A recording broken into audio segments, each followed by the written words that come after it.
দেখুন, বারবার এই ধরনের ঘটনা প্রমাণ করছে রাজ্য প্রশাসনের উপরে মানুষের কোনো বিশ্বাস নেই, মধ্যযুগীয় ব্যবস্থা।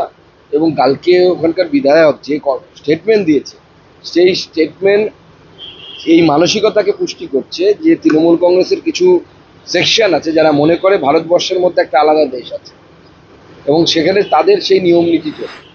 এটা চলতে পারে না। ভারতবর্ষের সংবিধান আছে, সেই সংবিধান অনুসারে দেশ চলে।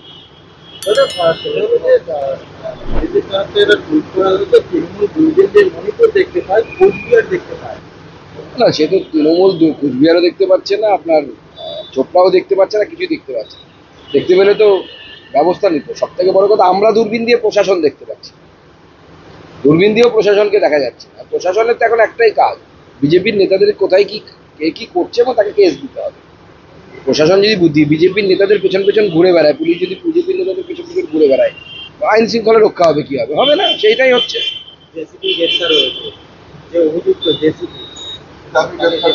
আরে সে তো গ্রেপ্তার করে কি হবে? হামিদুলের কাছের লোক, হামিদুল ইনডাইরেক্টলি তাকে সাপোর্ট করছে, হামিদুলকে গ্রেপ্তার করা উচিত।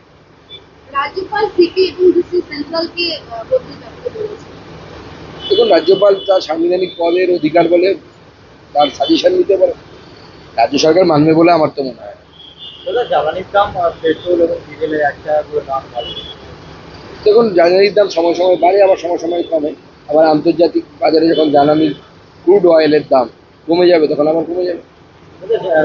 গণপুনরায় মৃত্যুর ঘটনা ছড়িয়ে গেল, গতকাল একজন মারা গেল ঝাড়গ্রাম। এটা পরিষ্কার বোঝা যাচ্ছে যে হেজিমনি চলছে, মগের মুলুক যাকে বাংলায় বলে। এখন তো মমতা বন্দ্যোপাধ্যায়ের শাসন হচ্ছে মগের মুলুক।